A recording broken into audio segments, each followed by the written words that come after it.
bom dia para você de todo o Brasil nessa quinta-feira, sua linda. Começamos agora o programa RF com você para todo o país e o tema de hoje é gravidez saudável. Você está grávida ou está planejando uma gravidez? Então o programa foi feito para você.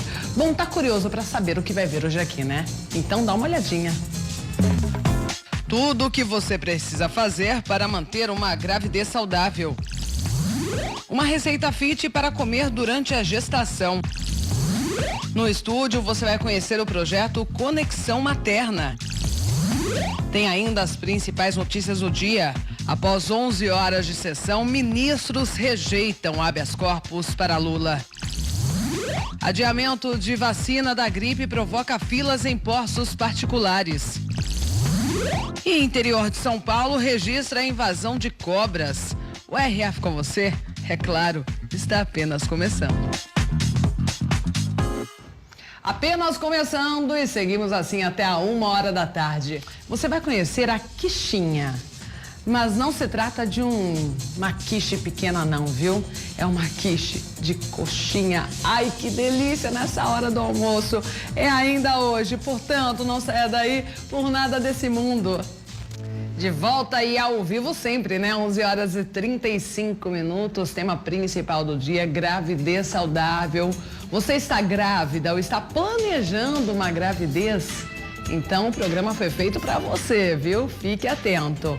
Vamos para a previsão do tempo, pode colocar na tela. Limeira, sol entre nuvens, mínima de 18, máxima de 31 graus em Valinhos. Muito sol por lá, mínima de 18, máxima de 29 graus. Em Brodowski, interior de São Paulo, sol entre nuvens, mínima de 17, máxima de 28 graus. Agora as notícias do dia. Depois de mais de 11 horas de sessão, o Supremo Tribunal Federal negou o habeas corpus de Lula, o que significa que ele pode ser preso. A decisão depende do Tribunal Federal da 4ª Região. A sessão começou pouco depois das 2 da tarde. O primeiro voto foi do relator. Edson Fachin negou habeas corpus ao ex-presidente Lula. Não verifico ilegalidade, abusividade ou teratologia no ato apontado como coator e meu voto é no sentido de denegar a ordem. Provocações entre os ministros também pautaram o julgamento, que divide a Suprema Corte, desde que as chamadas ações declaratórias de constitucionalidade não foram analisadas. Esses processos poderiam mudar o entendimento sobre prisão após condenação em segunda instância, se fossem votados antes do habeas corpus de Lula. Mas a presidente Carmen Lúcia se negou a discuti-los, o que rendeu duras críticas à ministra. Em termos de desgaste, a estratégia não poderia ser pior. Vossa Excelência anunciou ao grande público que colocar as declaratórias em pauta dirigida com data designada seria apequenar o tribunal. Não foi isso. Eu não penso dessa forma. Pois é, e não foi nesse contexto que foi dito isso, foi outra coisa. E continuo dizendo que o Supremo, quando julga exatamente as questões e por isso mesmo não se apequena diante o contrário. Gilmar Mendes foi o segundo a votar. O ministro decidiu que o Superior Tribunal de Justiça é que deve ser a última fase antes da aplicação da pena. A prisão em segunda instância é uma balela, porque na maioria dos casos ela começa em primeiro grau como prisão provisória. Deve-se expungir a ideia equivocada de prisões automáticas decorrentes de condenação em segundo grau, sem critério. Alexandre de Moraes e Luiz Roberto Barroso votaram na sequência a favor da prisão de Lula. Como poderíamos dizer que uma decisão do Superior Tribunal de Justiça que simplesmente está aplicando o posicionamento dessa corte é ilegal? É abusiva. Eu me recuso a participar, sem reagir, de um sistema de justiça que não funciona.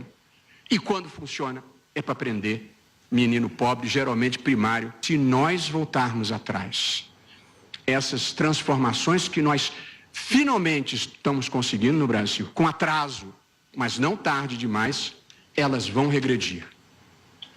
E o crime vai voltar a compensar. E porque o país precisa de uma interpretação constitucional que ajude a superar este passado de impunidade e de incentivos errados para o mal, eu voto pela manutenção da jurisprudência. O voto mais aguardado foi o da ministra Rosa Weber, que negou habeas corpus ao petista. Reporto-me pela coerência que entendo deva eu manter nas decisões que profiro, as inúmeras que tenho exarado monocraticamente desde 2016. O ministro Luiz Fux foi o 6º a votar e acompanhou o relator. O respeito à sua própria jurisprudência é dever do Poder Judiciário, porquanto uma instituição que não se respeita não pode usufruir do respeito dos destinatários de suas decisões, que é a sociedade e o povo brasileiro. Em seguida, votou o ministro Dias Toffoli. Ele divergiu do relator e sugeriu uma alternativa: prisão após julgamento do Superior Tribunal de Justiça. Devida a ser aplicada ao caso, é aguardar-se a possibilidade de a não execução ocorrer até a decisão do Superior Tribunal de Justiça. E assento, senhora presidente, que isso não impede a decretação de prisão com fundamento. Os ministros Ricardo Lewandowski e Marco Aurélio Mello votaram contrários à prisão do ex-presidente. Lamentando que a Corte tenha dado este passo de colocar a liberdade das pessoas num patamar muito inferior ao do direito de propriedade, eu concluo meu voto concedendo a ordem para que o paciente permaneça em liberdade até o trânsito em julgado da sentença penal condenatória que lhe foi imposta. Meu dever maior não é atender a maioria indignada. O meu dever maior, porque somente assim se avança culturalmente, é tornar prevalecente a lei das leis, a Constituição Federal, que precisa, se é que queremos melhores dias no Brasil, ser amada um pouco mais. O penúltimo voto foi do ministro mais antigo na corte, Celso de Mello. A execução provisória ou prematura da sentença penal condenatória revela-se frontalmente incompatível com o direito fundamental do réu. Vale dizer, o direito fundamental de qualquer um de nós, de qualquer pessoa, esse direito do réu de ser presumido inocente até que sobrevenha o efetivo e real. A presidente do STF, ministra Carmen Lúcia, foi a última a votar. Com ela, o placar ficou definido em 6 votos favoráveis e 5 contrários à prisão de Lula. Eu acompanho o relator para também denegar a ordem pleiteada. E o julgamento teve repercussão internacional. Veja o que disseram os principais veículos de comunicação do mundo. O britânico The Guardian ressaltou que essa decisão deve encerrar a carreira política de Lula. A rede BBC disse que o ex-presidente brasileiro deve ficar livre até o processo ser finalizado. O jornal americano The New York Times destacou que Lula pode ser preso. O espanhol El País acompanhou ao vivo a votação do Supremo. O argentino Clarín disse que Lula desperta amor e ódio num Brasil dividido. Mudando de assunto, 2 homens foram presos suspeitos de desviar combustível dos dutos da Petrobras. Eles estavam escavando um túnel no momento da abordagem. Depois de recuperar os fios e prender os ladrões, os policiais pensaram que o caso estava resolvido, mas foi só entrar no galpão para fazer novas descobertas. Eles encontraram um túnel com 2 metros de profundidade e 6 de extensão. Pelo tamanho, o túnel já vem sendo escavado há uns 10 dias. Ele é todo escorado com madeira e a polícia acredita que esteja a mais ou menos uns 2 metros de um duto de combustíveis da Petrobras e que este detector de metais é que guiava os criminosos na escavação. O galpão é alugado e na hora do flagrante estava vazio. Esses 2 aí, eles apenas estavam fazendo furto da fiação mesmo desse galpão. O buraco será tampado e agora a polícia vai investigar quem são os responsáveis pela escavação. Bom, agora um raio-x do aumento da violência. No Rio de Janeiro, a situação está incontrolável. Seu Cristóvão passou a acompanhar a filha todas as manhãs, depois que o celular dela foi roubado neste ponto de ônibus, na Barra da Tijuca, zona oeste do Rio. A gente tem que dar segurança para as filhas, né, para os filhos. A estudante é uma das vítimas registradas no índice de roubos a pedestres do Instituto de Segurança Pública, que em fevereiro deste ano, de forma alarmante, subiu para mais de 15 mil registros. Observe o salto da violência desde que os dados começaram a ser computados em 1991. Nos roubos a cargas, de 127 casos, chegamos a 1.719 em fevereiro passado. Via Dutra, Washington Luiz, Avenida Brasil. Passou por ali. É perca total. E olha só os números para roubos a celulares. 4.210 em fevereiro de 2018, contra 1.688 no mesmo período do ano passado. Um número quase 3 vezes maior. Celular sempre dentro da bolsa e pega a bolsa e seguro o mais perto de mim possível. Os roubos em ônibus chegaram à triste marca de 2.086 casos, contra 1.315 em 2017. A insegurança é imensa. Cenas como a deste roubo em Belfor Roxo estão contabilizados no índice de roubos de veículos, que subiram de 8.492 em 2017 para mais de 15 mil casos registrados. Um aumento de 16%. A ousadia dos criminosos chegou a tal ponto que explodir caixa eletrônico virou rotina. Foram 15 só no mês de fevereiro deste ano. O especialista em segurança pública diz que os modelos de ações policiais precisam ser modificados. Você tem que trabalhar com recursos tecnológicos, né? Até hoje nós não temos um sistema de câmera de vigilância integrado em tempo real, com controle por viaturas por satélite e despacho imediato com radiocomunicação. Até hoje isso não é uma realidade no Rio de Janeiro. Agora notícias do interior de São Paulo. Em Campinas, moradores reclamam de um cruzamento perigoso. Em menos de uma semana já ocorreram 2 acidentes. O último acidente aconteceu no domingo passado. Esta foto, tirada por um morador depois da ocorrência, mostra como ficou o carro que descia pela Avenida Silvio Moro. O problema, segundo os moradores, acontece pela imprudência dos motoristas e motociclistas que passam pelo cruzamento vindo da Marginal do Pissarrão, sentido Vila Industrial. Dona Ana conta que perdeu a conta de quantos acidentes já presenciou. Perdi a conta. No mês deve ter uns 2, 3 mais ou menos. Esse carro vem muito velocidade, o que entra ou entra daqui ou vem de lá, não consegue parar, é batida. Domingo teve batida, na fase dos 15 dias umas 2 batidas. A preocupação dos moradores é grande, principalmente para quem tem crianças em casa. A preocupação da gente é muito grande.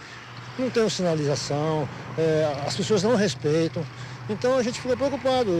Meus netos vivem trancados, não deixam o portão aberto, porque a preocupação é grande. Mesmo para atravessar de manhã para a gente trabalhar, e os acidentes que têm sido constantes. Além do abuso da velocidade, a sinalização de pare pouco dá para ver, o que prejudica ainda mais o fluxo em horário de pico. Ajuda sim, por determinado que a faixa de pare está para trás da pista, né? Então o pessoal não respeita e passa direto e contorna o contrário sem fazer a mão certa, né? Então quem chegou primeiro tem a preferência, né? Os moradores da Vila Industrial cobram uma resposta do poder público para diminuir o número de acidentes. Um semáforo, né? Um semáforo ajudaria bastante, pelo menos o povo respeitava mais, né? Mas eu acho que se botasse um radar ou semáforo, entendeu? Para ajudar, né? Pelo menos para as pessoas terem o respeito e medo de multa, né? Por hora, redobrar a atenção no local, né? E a vacinação da gripe foi adiada em uma semana, o que tem gerado uma corrida aos postos particulares. Os últimos números divulgados pelas autoridades de saúde de Goiás revelam que o estado já teve 44 casos de gripe causados pelos vírus H1N1 e 5 por um vírus que já circulou nos Estados Unidos e chegou este ano ao Brasil, o H3N2. Em todo o país, neste ano, já são 70 casos confirmados de H1N1 e 7 mortes. Os números deixaram a população alarmada e muita gente correu para os postos de saúde. Como eu tenho crianças pequenas, eu acredito que quanto mais precaução a gente tomar, melhor. Tá perigoso demais. Então a gente tem que tomar muito cuidado, né? O medo da gripe também provocou filas de pessoas em busca de vacinas em clínicas particulares. O começo da campanha pública de vacinação em todo o país foi adiada em uma semana e começa no dia 23 de abril. Eu acho melhor a gente pagar, né, do que ficar esperando. A vacina na rede privada custa entre R$50 e R$140. Segundo médicos infectologistas, a vacina brasileira trivalente é eficaz no combate aos principais vírus que circulam no país. As vacinas tetravalentes e até pentavalentes são importadas, sofisticadas, mais caras e incluem vírus com pouca ou nenhuma presença no Brasil. A vacina oferecida pelo SUS protege contra o vírus que circula nos Estados Unidos, o H3N2. A vacina brasileira pública, ela protege dos vírus que estão circulando esse ano no Brasil. Então, as pessoas que estão nos determinados grupos de risco, assim chamados pelo governo, devem ser vacinadas. Pelo SUS, terão direito à vacina as crianças de 6 meses até 5 anos, gestantes, mulheres que estão no período de 45 dias depois do parto, idosos, indígenas, profissionais da saúde, professores e portadores de doenças crônicas. Quem é alérgico ao ovo não pode tomar a dose. Mas é importante ressaltar, nenhuma vacina evita 100% da gripe. A imunização é completa entre 2 e 4 semanas depois da dose. Bom, e a audiência sobre as emissões no Hospital Ouro Verde, que deveriam aí ocorrer na terça-feira, foi suspensa por falta de detalhamento na proposta da Prefeitura. A proposta da Prefeitura de Campinas é pagar os 36 milhões de reais das rescisões em parcelas de 1,5 milhão por mês. A proposta foi feita ontem na reunião mediada pelo Ministério Público do Trabalho com os sindicatos que representam os 1.400 funcionários do Hospital Ouro Verde. Porém, a reunião não foi conclusiva e a audiência será retomada na próxima sexta-feira. Como mostrou o RF News, o impasse no Ouro Verde paralisou o atendimento eletivo à população 3 vezes nos últimos 4 meses. E em nota, o Sindimed informou que o sindicato vai aguardar uma nova proposta com detalhamento mais específico pela Prefeitura de Campinas. Agora, uma realidade alarmante no Brasil, inclusive. Não para de crescer o número de casos de roubos e furtos de celulares. Isso acabou gerando uma polêmica. É que a Secretaria de Segurança Pública incentiva as vítimas a informarem o e-mail do celular, mas esses dados não ficam disponíveis. Ou seja, qualquer um está sujeito a adquirir um aparelho sem saber que ele é produto de crime. O e-mail é como a placa de um carro, o número que permite identificar e localizar um celular depois de roubado. Com ele dá para bloquear o aparelho e localizar o dono quando a polícia recupera celulares, como aconteceu numa operação recente do Garra de São Paulo, que apreendeu 310 aparelhos e prendeu 2 ladrões que agiam no meio dos foliões no carnaval. Eles se misturavam entre a multidão e aproveitavam a distração das pessoas para agir.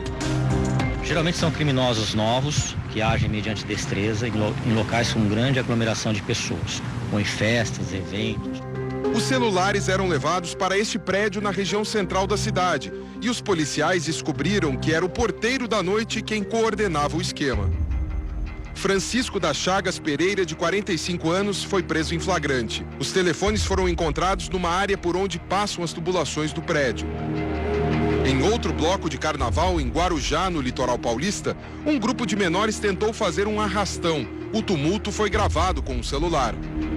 Para impedir o crime, policiais usaram bomba de efeito moral. Esse tipo de ocorrência disparou no carnaval. Em 15 dias, a polícia registrou 11.600 roubos e furtos de celular só na capital. 1/4 de todos os roubos do estado de São Paulo nos 2 primeiros meses do ano. Veio o mês de março e Antônia também entrou para a estatística. Estava falando no celular e tomaram. Mas ela não informou o e-mail na hora de fazer o boletim de ocorrência. Não acredito que a pessoa que rouba vai achar depois. Nem todos dão importância para o e-mail, mas a Secretaria de Segurança Pública pede desde 2015 para vítimas de roubos ou furtos que registrem o número de identificação no boletim de ocorrência. A Secretaria diz que tem nos arquivos 835 mil e-mails.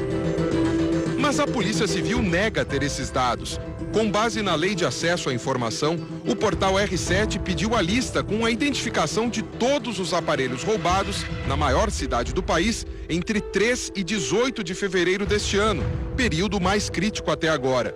A resposta foi que a Polícia Civil não tem essas informações. Tem que estar disponível, com certeza. Eu acho que nada mais justo. Seria mais fácil, né? Você conseguia puxar, né? Para os policiais, o que importa é que os dados estão disponíveis para consulta própria. e ajudam nas investigações para desarticular quadrilhas especializadas. No momento da apreensão, é possível saber se o aparelho é resultado de crime. O delegado do Grupo Armado de Repressão a Roubos e Assaltos, o Garra, em São Paulo, insiste que as pessoas devem abastecer a polícia com essas informações. Quando eles não conseguem fazer um desbloqueio, quando não há um registro, por exemplo, às vezes a vítima não fez o registro. Então, por isso que é importante a vítima fazer o registro e colocar o número de e-mail. Eles revendem. Quando eles não conseguem desbloquear, eles desmontam o aparelho e revendem as peças. Durante as investigações, a polícia usa até disfarces. Essas imagens foram gravadas no centro de São Paulo. Um mendigo anda pelas ruas revirando lixeiras sem chamar a atenção de ninguém. Este homem, na verdade, faz parte de uma ação da polícia para combater esse crime que tem aumentado de forma preocupante. Ele é peça-chave de uma operação policial para prender ladrões de celulares. O policial disfarçado flagrou a ação de uma quadrilha por um mês. Sem terem explicação para a origem do produto que tentavam vender, 25 pessoas foram presas. Os ladrões normalmente negociam os celulares roubados por um valor irrisório bem abaixo do mercado. Quem compra os aparelhos dos receptadores estimula o crime. Anderson não é uma dessas pessoas. Eu mesmo prefiro ficar comprando em loja, né? Então já é uma certa segurança minha.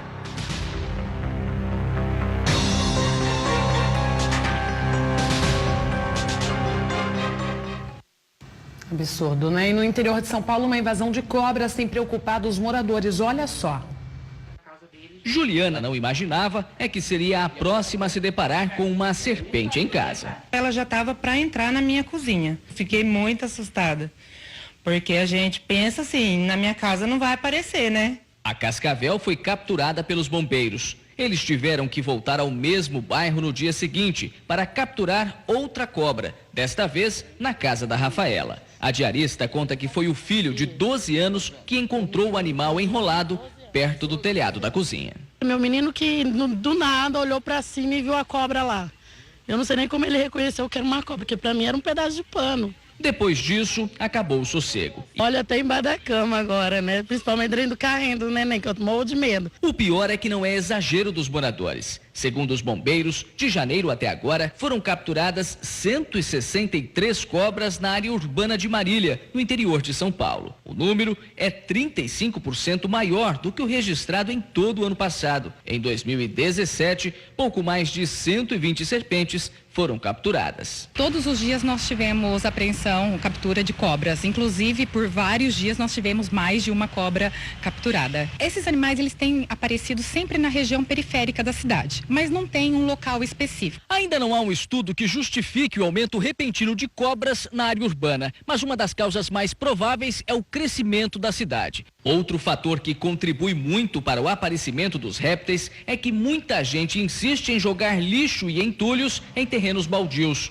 O costume atrai ratos, que servem de alimento para as cobras. As espécies mais comuns na região são a cascavel, a jararaca e a coral, que são venenosas, mas também têm aparecido muitas jiboias. Elas costumam assustar pelo tamanho, apesar de não terem veneno. Até agora, não há registro de nenhum incidente envolvendo os animais peçonhentos na cidade. Nós do Corpo de Bombeiros orientamos, que a população não mate esses animais, pois eles fazem parte de uma cadeia alimentar, e que acione o Corpo de Bombeiros. Bom, e com uma semana de exibição nos cinemas, o filme Nada a Perder já bateu diversos recordes. É o primeiro filme nacional a alcançar esses resultados na primeira semana de estreia. Em cartaz, uma trajetória de sucesso e que já faz história. Nada a Perder está em 672 cinemas, ou seja, 1/3 das salas de todo o país. É a maior estreia de 2018. Na semana seguinte ao lançamento, a cinebiografia Nada a Perder já bate recordes de bilheteria. Até agora já são mais de 2.300.000 ingressos vendidos em cinemas de todo o Brasil e pela internet. O ranking é do site Filme B, o maior portal sobre mercado de cinema no país. E os números mostram: Nada a Perder, com mais de 2 milhões de espectadores, atraiu 5 vezes mais público do que um filme que estreou no mesmo dia e é o segundo colocado no ranking. 383 mil pessoas foram aos cinemas assistir Jogador número 1, de Steven Spielberg. Pedro Coelho é o terceiro na lista. E mesmo tendo estreado uma semana antes de Nada a Perder, atraiu pouco mais de 550 mil pessoas. Nenhum filme nacional havia alcançado marcas como essa na primeira semana de exibição. Por isso, Nada a Perder já é a maior estreia de todos os tempos do cinema brasileiro. Eu tô com medo. Por favor, tenta descobrir alguma coisa. E mesmo quando a comparação é com superproduções internacionais, Nada a Perder está na lista dos 5 maiores sucessos exibidos no Brasil. Supera títulos como Capitão América, Guerra Civil, Batman vs Superman, Vingadores 2 e Velozes e Furiosos 7. Este crítico diz que esse desempenho ajuda a melhorar a qualidade do cinema brasileiro. Filme de qualidade com conteúdo leva público, logo vai incentivar a fazer mais filmes. Nada a Perder é uma cinebiografia que conta a trajetória do bispo Edir Macedo. Não é um documentário, então é uma ficção. Então a ficção existe uma coisa mais lúdica por trás, é uma maneira de contar essa história com outro olhar. A recriação de décadas importantes da história recente do país também está no filme. É muito mágico o cinema. Então, você vê uma história bem contada, bem realizada, dá uma alegria na alma de que você está vendo uma obra de arte. E o espectador tem confirmado as boas impressões.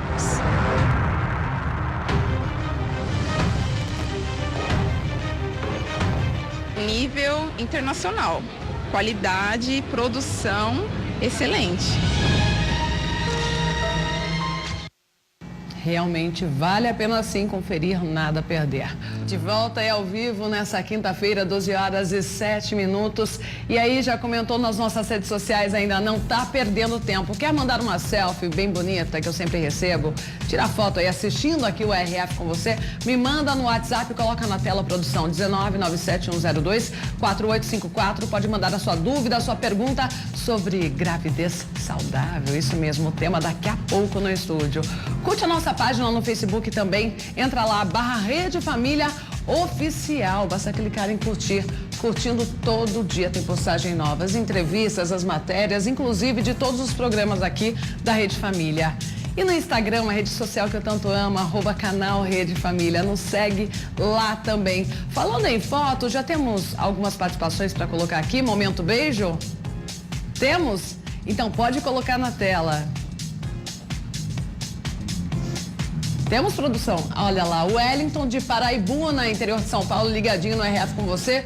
Super beijo pra você, Wellington. Rogério e Maísa de Baixa Quente, Minas Gerais, beijão.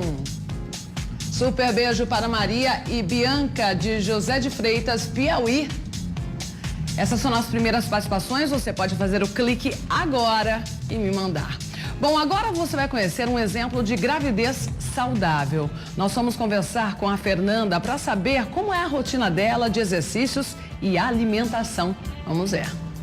Hábitos saudáveis sempre fizeram parte da rotina da Fernanda. Mas há pouco mais de 8 meses a disciplina aumentou. Ela está grávida do Antônio, seu primeiro filho.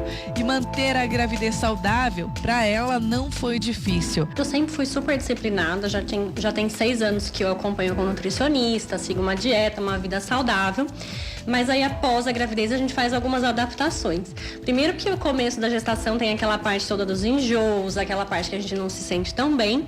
E segundo, porque as necessidades mudam. Então, se antes a gente seguia uma dieta com pouco carboidrato, visando aumento de massa muscular, hoje a gente se preocupa com a nutrição do bebê exclusivamente. A Fernanda também é fit chef, então na cozinha o preparo normalmente são sempre de alimentos saudáveis. Eu tento cortar os doces, os carboidratos simples, que é pão, farinha branca, sabe, até farinha integral.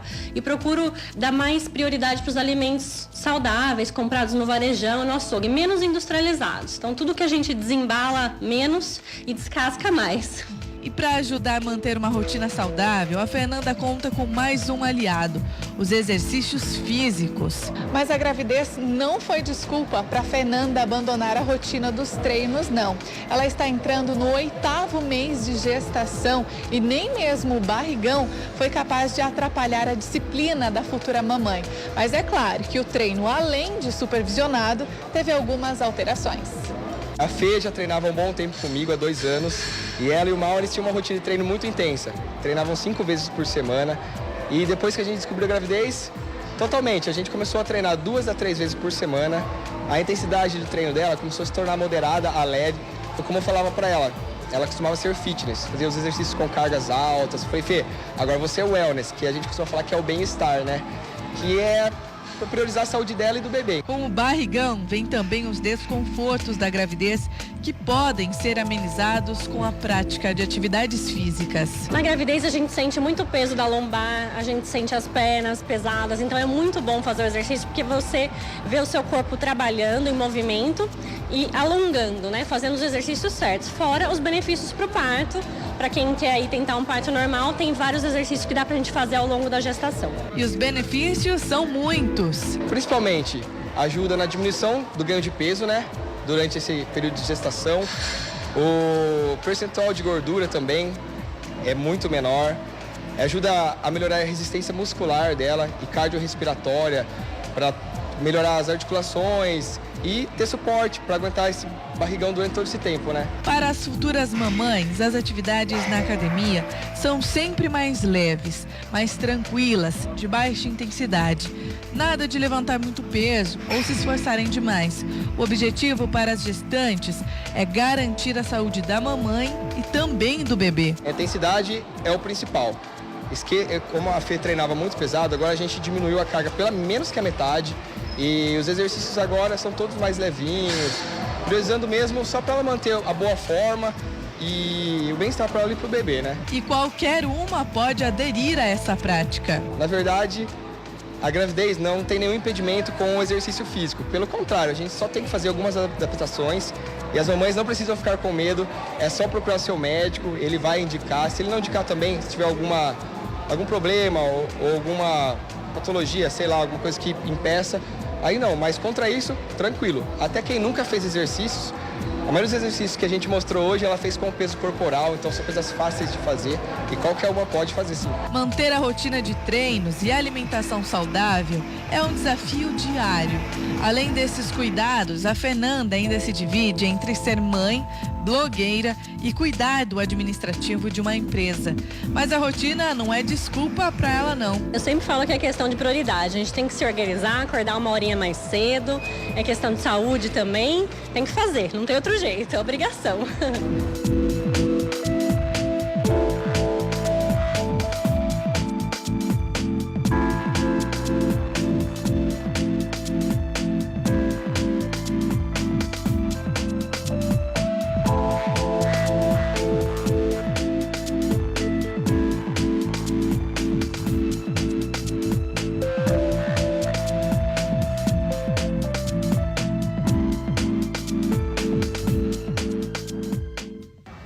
Olha, parabéns para Fernanda, hein? Agora eu quero receber aqui a fisioterapeuta Aline Piscinini. Seja muito bem-vinda aqui no RF com você. Obrigada pelo convite também. Bom, vamos falar sobre gravidez saudável, falar sobre exercícios, a alimentação e também sobre um projeto muito lindo que acontece aqui em Limeira que chama Conexão Materna. É isso mesmo, né? Isso mesmo, a gente faz 4 anos que nós temos esse projeto aqui em Limeira, se chama Conexão Materna, e surgiu com esse intuito de trabalhar a gestação, o parto e o pós-parto. Então, os nossos trabalhos envolvem desde o preparo, né, nessa gestação, até os cuidados com o pós-parto. Então, um trabalho que envolve grupos, atividade física, grupos de dança para mães e bebês, grupo de dança para gestante, acompanhamento com a equipe de enfermagem, acompanhamento psicológico. Então nós oferecemos esses serviços que engloba todo esse contexto de maternidade. Aline, começando então lá do comecinho da gestação, quando a mamãe descobre que está grávida. Quais os principais cuidados? A gente fala assim, descobrir o que está grávida, né? O que fazer. E às vezes, nesse período, principalmente da descoberta, tem muitas dúvidas, né? O que eu posso fazer, o que eu não posso fazer. O que fez no mês passado, fez e não né? deveria ter feito. Então, não se tem grandes problemas, né? Com relação a essa mudança drástica da vida. Então, descobrir o que está grávida é importante. Procurar um serviço onde ela vai receber essas orientações, entender esse processo da gestação, também buscar uma alimentação mais saudável, um hábito de vida que favoreça esse processo gestacional. Mais especificamente, não é um processo que vai mudar drasticamente. Então, é vida normal. Sim. Então, se a pessoa já tem os hábitos que são saudáveis, é mantê-los. Se não tem, procurar de alguma forma entrar em contato com esse processo saudável para melhorar a gestação, que é interessante. E o projeto Conexão Materna faz tudo isso, claro, com o objetivo também do parto humanizado, né? Sim, então informar, saber desse processo, quais são as modificações que acontecem no corpo, como lidar com elas. É interessante a mulher buscar por isso e reconhecer o que faz bem e o que não faz bem, porque às vezes num processo aí que começa os enjoos, então tem algumas indisposições, aí também os enjoos pode aparecer, então de repente pode usar aí alguns alimentos, fazer algo que vá melhorar esse processo. E dentro dessa descoberta, se conhecer seu corpo, conhecer quais as modificações, qual é o tipo de parto que deseja. Então, tá em contato com essa gestação, com o companheiro, com a família. Então, buscar mesmo esse novo formato de vida.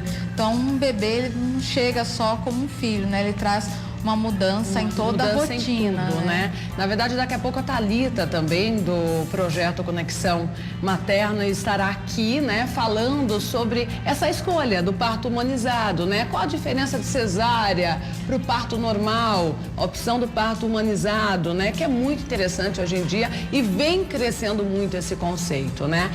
Falando da Fernanda, que nós mostramos na reportagem, ela tem hábito saudável alimentar e ela optou 8 meses estar lá na academia, ainda malhando 5 vezes por semana. É sim saudável porque eu acredito que muitas mamães tenham medo disso, né? De prejudicar o seu filho, de repente sofrer algum aborto, né? Qual a atividade física mais indicada, Aline?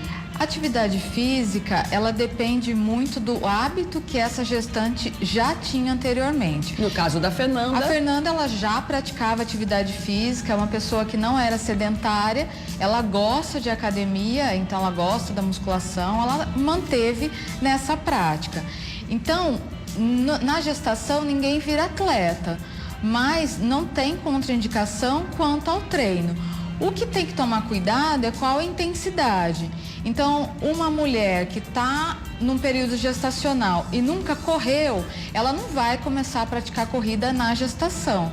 Porém, tem algumas mulheres que já praticam corrida há algum tempo, têm um condicionamento, elas podem continuar.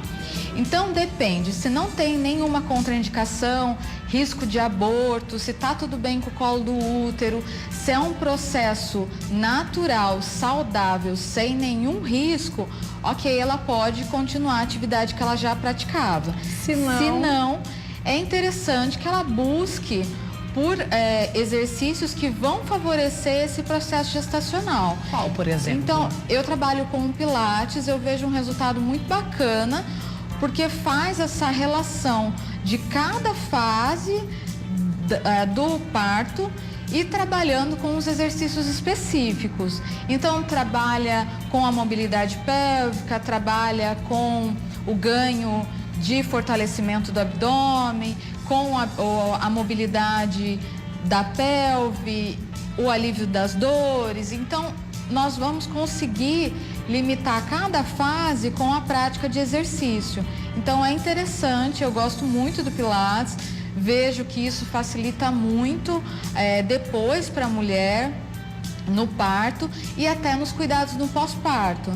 Então, que tem um preparo físico, na verdade, que né? às vezes parece banal fazer uma atividade física, mas não é. O condicionamento muscular, ele é extremamente importante para resistência depois, E né? qualquer atividade física também é uma terapia. Sim. Para a cabeça, né? Porque a mulher, depois que tem um bebê, é óbvio, é mudança na rotina, né? E muitas não suportam, muitas têm até a depressão pós-parto, né? Então precisa ter todo esse preparo, né, Aline? Sim, é importante. A atividade física, além de favorecer os ganhos musculares, flexibilidade, também ela traz um relaxamento, ela traz também uma sensação de prazer.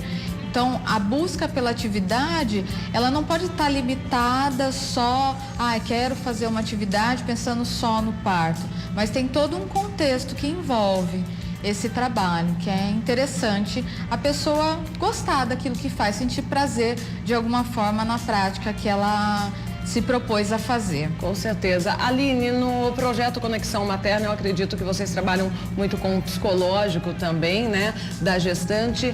É um momento importante, de repente, para a mãe não passar estresse. É realidade que tudo o que a mãe faz, sente, ela passa para o bebê? Eu acho que a Thalita depois pode explicar um pouquinho melhor mais sobre isso, mas tem uma relação importante. Esse cuidado do corpo e da saúde mental são imprescindíveis aí para uma boa gestação, para um bom preparo. Então, só fazer um preparo físico também não garante o sucesso de um parto, a tranquilidade do parto. Então, esses fatores influenciam muito. Então, é importante sim ter esse cuidado, reconhecer nesse processo gestacional e conseguir linkar essa prática física também com esse preparo emocional para o parto. Aline, você é mamãe? Ainda não. Ainda não. Quando for, já está planejando, vai ser um parto humanizado? Com certeza. Com certeza, né? Já está dentro do projeto. Sim. Não é mesmo? Não tem como fugir. E qual a opinião de vocês? O Brasil, na verdade, é um país com um grande número de cesáreas, né? Sim. E a cesárea depois da cirurgia, óbvio, tem todo um trauma, é mais difícil a recuperação, né? Sim. A cesárea, ela é uma prática que deveria ser utilizada quando não fosse possível um parto normal. Caso de urgência. Extremo. Então, as indicações são pouquíssimas. Então, indicação para cesariana porque a mãe é muito pequena, não é indicação para uma cesariana. Tem várias indicações que criou uma cultura de que deve passar por uma cesárea, mas na verdade não. Então essa cultura acabou acontecendo aí por volta dos anos 80, que teve essa explosão do índice de cesárea. E aí com isso essa prática foi aumentando cada vez mais porque criou uma cultura de que a mulher não sofre, passa rápido. E às vezes nem o médico dá opção, né, do parto normal. E às vezes essa não opção de poder escolher, de poder esperar, resulta numa cesárea desnecessária. Então, a maioria dá certo? Dá, mas quais são os índices de criança que foram para UTI sendo que não precisavam? Porque a maioria que acaba escolhendo uma cesárea eletiva, que agenda, pode ser que aconteça um parto prematuro. Ou que passe da hora? A maioria acaba marcando antes. Porque nós temos uma fisiologia do nosso corpo onde esse processo vai acontecer de forma natural. Por isso que é bacana o nome mesmo, parto normal, né? Sim. Segue a normalidade da vida. Exato. Vem na hora certa, esperar. E hoje, toda essa modernização, essa carga excessiva de trabalho, as pessoas não conseguem esperar. Então, o que falta nesses processos de parto é entender esse processo e esperar. Então, a grande amiga do parto é a paciência e saber esperar. Saber esperar que ele vai acontecer de alguma forma. Bom, a cesárea tem a cirurgia, tem a anestesia. Aí a mulher em casa pensa assim, a grávida, poxa, mas vai doer muito o parto normal. Eu acredito que seja o principal aí motivo pela escolha da cesárea também, né? Sim. Ou então de causar algum risco para o bebê na hora do nascimento. Na verdade, esses riscos são mínimos. São mínimos, porque o parto natural, ele favorece o desenvolvimento motor do bebê, ele favorece o processo de amamentação e ele favorece a vinculação da mãe do bebê. Então não existe nada que vai falar que o parto normal ele prejudica essa mulher. Então, só traz benefícios para ela e para o bebê. Sim, porque até a passagem do bebê pela vagina, de colonizar por bactérias da mãe, já aumenta a imunidade do bebê.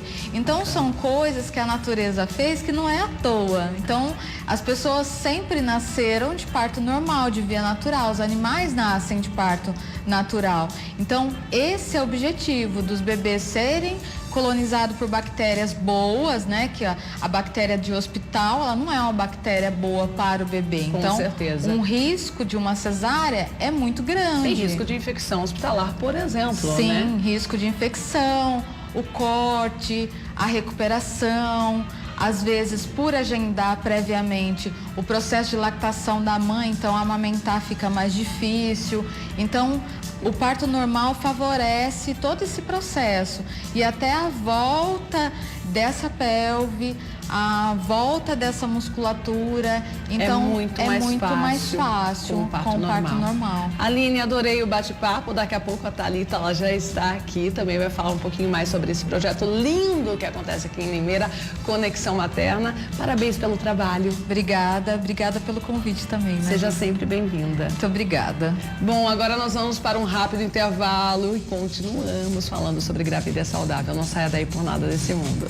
De volta aí ao vivo nessa quinta-feira, 12 horas e 29 minutos, falando sobre gravidez saudável. E a Fernanda, que você viu no bloco anterior, deu uma super dica pra gente de alimentação saudável. E você não vai acreditar, viu? Ela vai nos ensinar a fazer um petit gâteau saudável, é isso mesmo.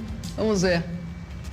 A Fernanda é fit chef e dá dicas de pratos saudáveis em uma rede social. O perfil dela, o Cozinhe Comigo, coleciona seguidores. E para ajudar as futuras mamães a manterem uma alimentação saudável, a Fernanda preparou uma receita especial. Durante a gravidez, não é segredo que a mulher fica com aquela vontade mais frequente pelo consumo de doces, que nem sempre é indicado. Por isso, a Fernanda resolveu ensinar um petit gâteau fit. Uma delícia de dar água na boca, olha só. E hoje eu vou dar uma dica bem bacana para as gestantes que precisam aí diminuir o consumo de açúcar, tá? Dos doces. A gente vai fazer um petit gâteau fit de chocolate, 70%, zero açúcar. Na verdade, não só para as gestantes, mas para todo mundo que está aí assistindo, diminuir o consumo de doce na vida, tá? O que a gente vai precisar? 35 gramas de chocolate 70% sem açúcar. Esse chocolate a gente encontra fácil em casas de produtos saudáveis, tá? Qualquer marca, desde que ele seja 70%. A gente vai derreter e deixar no próprio potinho que a gente vai assar o petit gâteau, tá? Muito simples. A gente pega um ovo, então a gente vai misturar esse chocolate derretido com um ovo inteiro batido. Ok? Eu já posso colocar aqui junto também 2 colheres de chá de xilitol. Xilitol é um adoçante natural, por isso nós grávidas e crianças podemos consumir, tá? Vamos misturar um pouquinho, deixar homogêneo.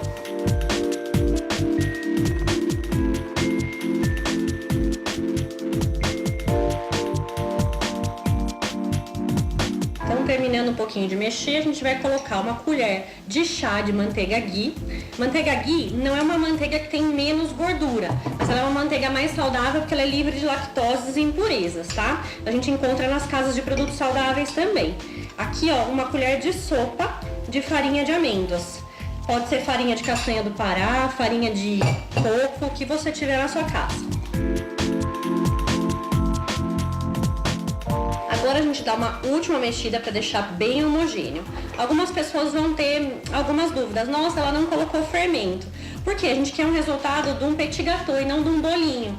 Então, a gente vai mandar pro forno sem fermento, só com esses ingredientes que eu falei.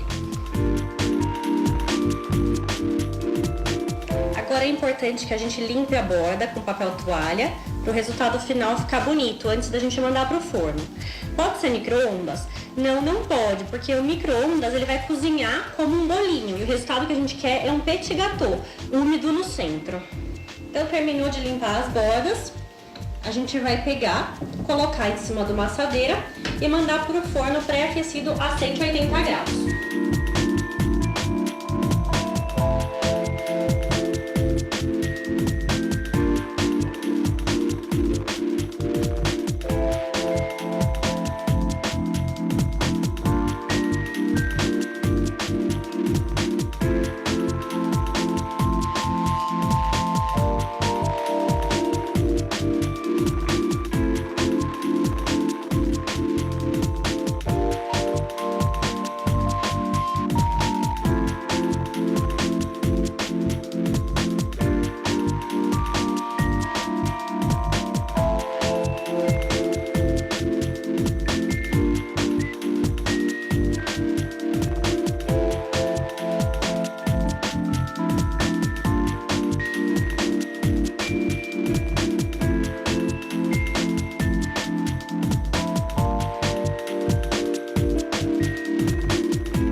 Fernanda, a cara tá muito boa e tenho certeza que tá uma delícia, viu? Bom, agora eu vou receber aqui a Thalita Rodrigues, que é doula e psicóloga também do projeto Conexão Materna. Seja muito bem-vinda.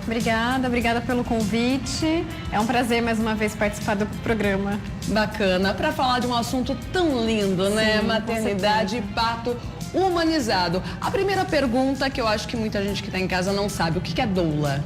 O que é doula? Doula é um trabalho que está sendo resgatado de uma função muito antiga das mulheres. Então, doula, a palavra vem do grego, que é a mulher que serve. E durante milênios, né, existe essa função, mas ela existia dentro da comunidade. Era sempre aquela mulher que tinha mais experiência sobre o assunto de parto e que acompanhava a mulher na hora do nascimento. Não era a parteira. Dando suporte psicológico. Isso, não era a parteira, né, que auxiliava no nascimento mesmo, mas era quem dava suporte físico e emocional. Que era dava aquele mão incentivo, ali, né? E hoje é um trabalho profissional, né? Para se tornar doula, você tem que fazer uma capacitação e você tem que ter vivências de partos como estágio para dizer que você é doula, que você se certificou como doula.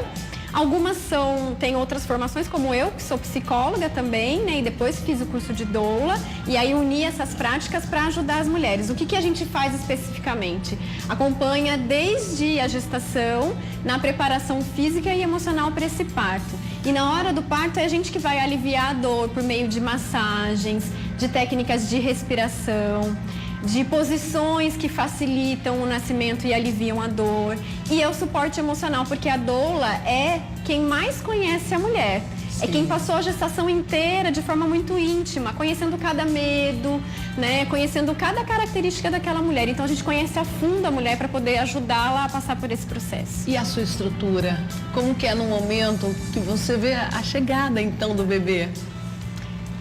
A gente sempre faz um papel de foco na mulher, né? Eu sempre digo. Então a gente está ali dando suporte até o momento que o bebê chega. Mas quando ele chega, né, e ele vem para os braços da mãe, não tem como a gente não se emocionar também, porque, né, eu falo que a doula ela vive junto com a mulher cada contração, né? Então não vê a hora também de ver o rostinho do bebê, né? E a gente também, por acreditar nessa força da mulher, quando ela consegue e a gente vê essa felicidade de estar recebendo o filho nos braços, pra gente também é um momento muito gratificante, é muito emocionante. Parto humanizado, o que é?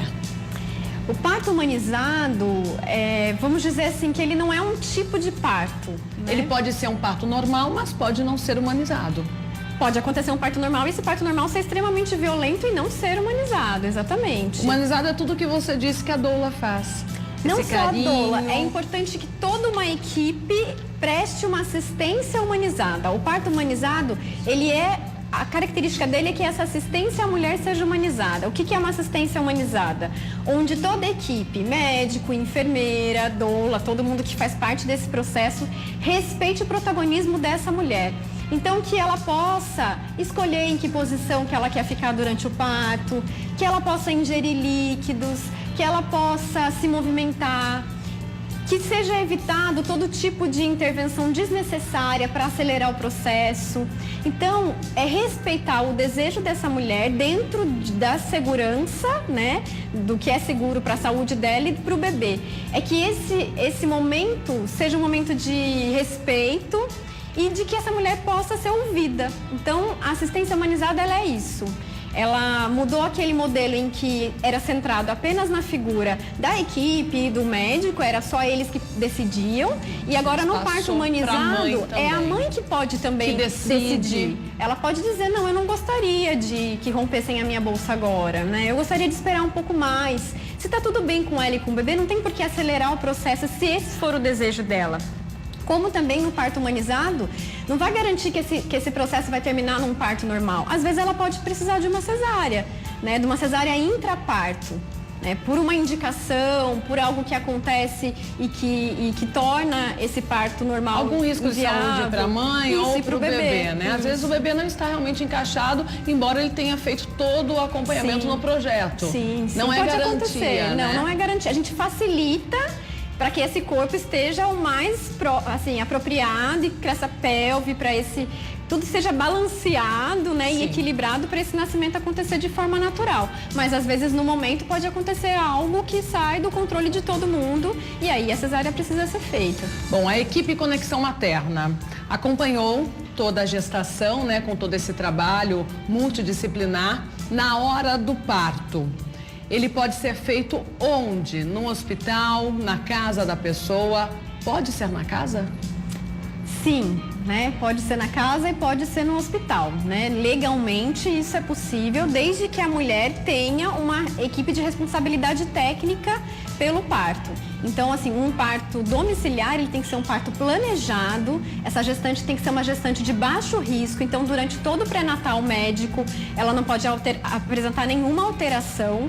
É bem criterioso para que aconteça um parto domiciliar e ela precisa contratar uma equipe que tenha experiência na assistência ao parto domiciliar. E geralmente é feito na banheira? Pode, isso vai depender do que a mulher vai se sentir mais à vontade.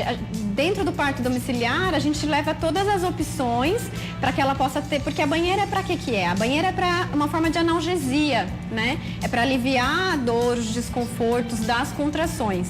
E o bebê pode nascer na água? Pode sim, se essa equipe souber dar assistência ao nascimento na água.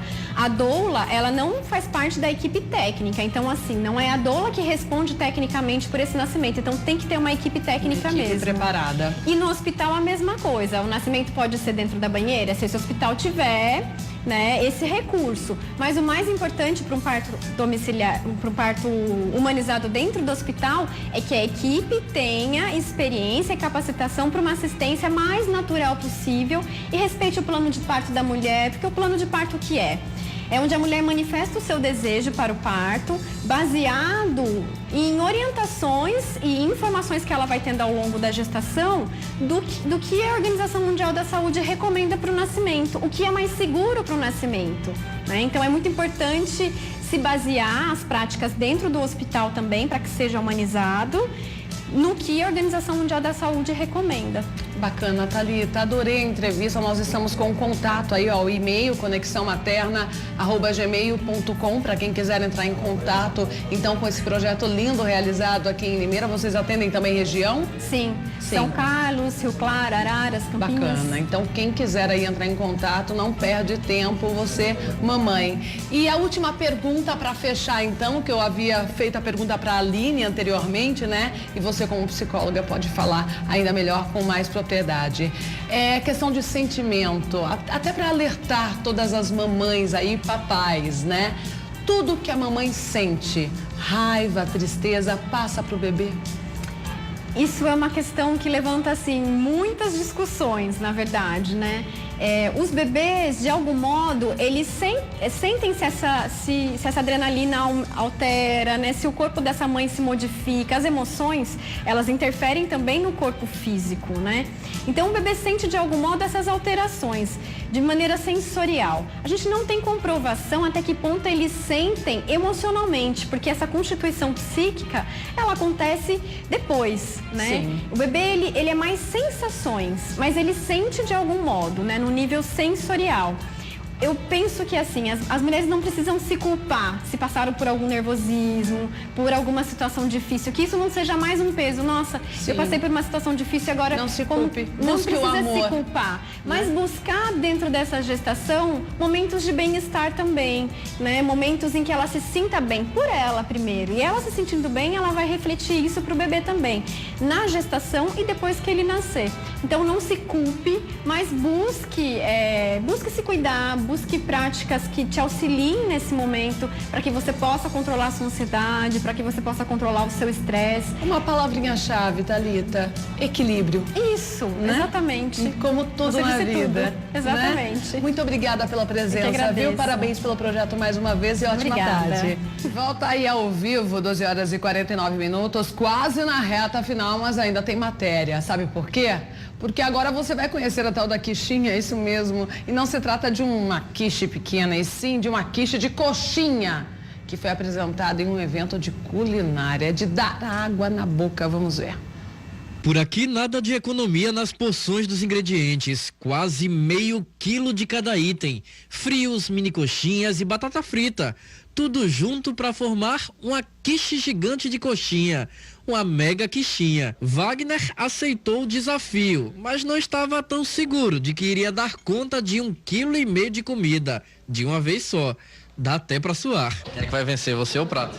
Ainda não sei, mas vou lutando, né? Tá tentando. Um prato desse dá água na boca. É essa tentação que estimula os ogros assumidos e aqueles que nem se assumem tanto assim. A gente quis pegar uma quiche, que é um prato de família, um prato de final de semana, um prato mais leve, fácil de fazer, e entregar altura para ela, colocando coxinhas em cima, como se fossem morangos ou como se fossem glacê, numa torta de limão. E aí ficou um prato ogro de verdade. Ficou ogríssimo. Um ogro médio se alimenta facilmente desse prato aí. A ideia do festival é convidar os participantes a comer sem dó. Quem aceita participar não está muito preocupado com o pecado da gula. Os 20 restaurantes que aderiram a essa festa de muita comida prepararam pratos gigantes. Tem até competição para ver quem come mais rápido. Em poucos minutos, o prato fica assim, destroçado. Os valores dos pedidos variam de 17 a 70 reais. Esse casal aí decidiu comemorar 1 ano de namoro em pleno festival de comida ogra. Vou ajudar ele, comer umas 3 coxinhas. Mentira, eu vou comer tudo. É encarar, né, esse desafio. Mas também não é difícil. Uma comida deliciosa dessa é um prazer, né?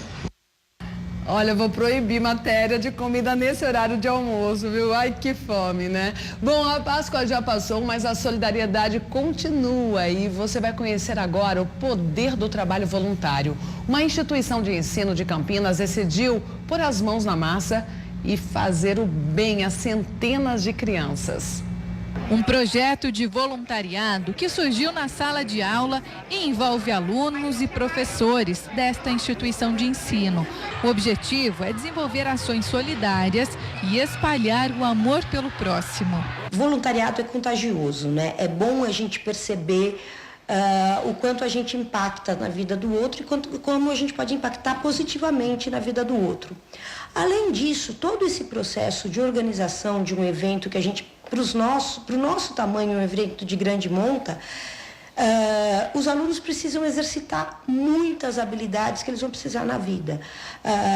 Organização, planejamento, relacionamento interpessoal, como lidar com crise, com dificuldades. Então, muitas das coisas que a gente procura ensinar em sala de aula para os nossos alunos, eles precisam exercitar muito para a organização desses eventos. Uma vez por semestre, uma grande ação de voluntariado é planejada e desenvolvida pelos alunos dos cursos de comunicação da universidade. As atitudes envolvem pelo menos 50% dos estudantes da instituição. E eles se responsabilizam pela construção e divulgação de todo o evento. Essa história nasceu em uma disciplina, eu espero não estar sendo injusta com ninguém agora, mas ao que eu me lembre, nasceu uma disciplina com o professor Beto, em parceria com o professor Márcio Sampaio, e eles fizeram um trabalho de voluntariado naquele momento, com uma equipe pequena de alunos, e esse trabalho ele foi tão gratificante que os próprios alunos se sentiram motivados a continuar e eles começaram a convidar colegas para participar.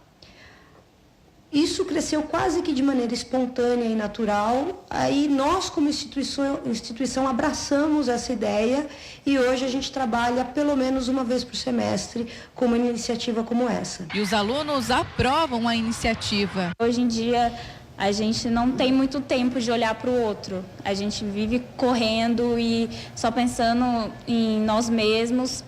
E esse projeto mostra pra gente quanto é fácil ajudar outra pessoa, que a gente não precisa fazer uma doação monetária, não precisa fazer uma grande mudança na nossa vida. Tudo que a gente precisa é doar um tempo para essas pessoas, que isso já é muito, muito importante para elas, já faz toda a diferença na vida delas. Mudou muito a minha visão, porque eu reclamava muito da minha vida, eu não agradecia pelas coisas que eu estava conquistando ou queria, e você fazer parte é mudar completamente, é super gratidão. Pelo fato que a gente sempre está postando vídeo, vamos mudar isso, vamos mudar aquilo, mas a gente não muda dentro da gente, porque você compartilhar é fácil, mas você ajudar o próximo é difícil, porque às vezes tem barreiras para você desistir. Mas você tem que ter força, tem que ter uma equipe, tem que ter amigos, um professor, o Beto, que ajuda bem a gente para tentar mudar o mundo, né, com as pequenas atitudes. A Isabela é estudante do 3º semestre de jornalismo. É a segunda ação que ela participa. A universitária garante que o projeto vem carregado de benefícios, não só para quem recebe, mas também para quem participa. Um projeto muito enriquecedor, porque a gente sai da nossa zona de conforto, que é conviver com pessoas da faculdade, que têm a mesma realidade que você. E quando você encara uma instituição que tem condições mais baixas e crianças com algumas necessidades, a gente muda, né? A gente acaba vendo que realmente tem valor pra gente, sabe? Então, ajudar o próximo, fazer um trabalho de voluntariado, independente se é com as crianças ou até com a ONG Hospitalar, que envolve todas as faixas etárias, é gratificante. A última ação solidária foi desenvolvida para proporcionar uma festa de Páscoa para as crianças e adolescentes atendidos pela Associação Anhumas Quero Quero de Campinas, uma instituição que oferece oficinas culturais e profissionalizantes para mais de 500 usuários. A gente atende as crianças no contraturno escolar. Então, elas saem da escola e vão para lá. Então, quem estuda de manhã chega, almoça e faz as atividades à tarde, tomam lanche e vão para casa. Aí quem estuda à tarde, o contrário. Então elas ficam lá de manhã, tomam café, almoçam e depois vão para a escola. É obrigado elas estarem na escola formal. E a gente pratica assim muita cidadania, né, valores, e também a questão das atividades, oficinas de arte e cultura, dança, música, teatro.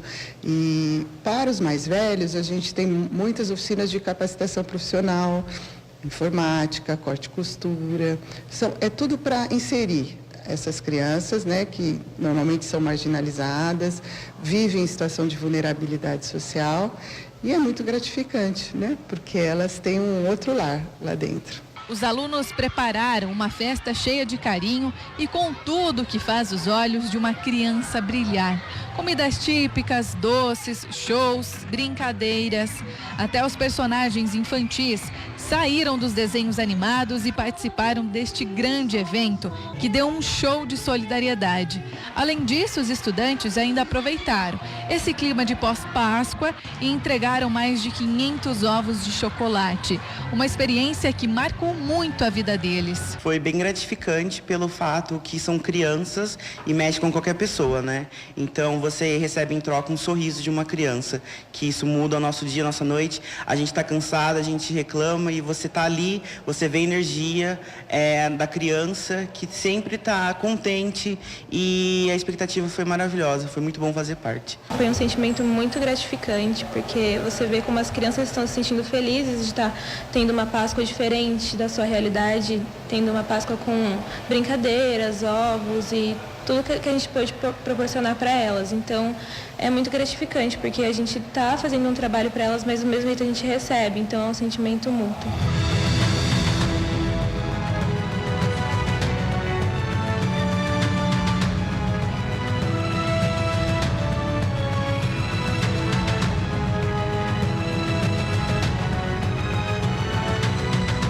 Para a Kátia, coordenadora da instituição que recebeu tudo isso, o evento ficará marcado na vida das crianças da instituição. Foi maravilhoso. Primeiro porque os jovens da Exanc estavam lá o tempo todo e isso traz uma energia maravilhosa para as crianças e para nós. Eles foram conhecer, eles foram entrevistar, eles fizeram atividades com as crianças. Então teve toda uma preparação. E essa festa para eles é um sonho, né? Porque eles não têm essas oportunidades de ter uma Páscoa, de ter um chocolate, de ter umas brincadeiras, né? E teve show, teve coisas assim que eles ficaram fascinados. Eu acredito que eles nunca mais vão esquecer, que isso vai ficar guardado no coração deles para a vida inteira.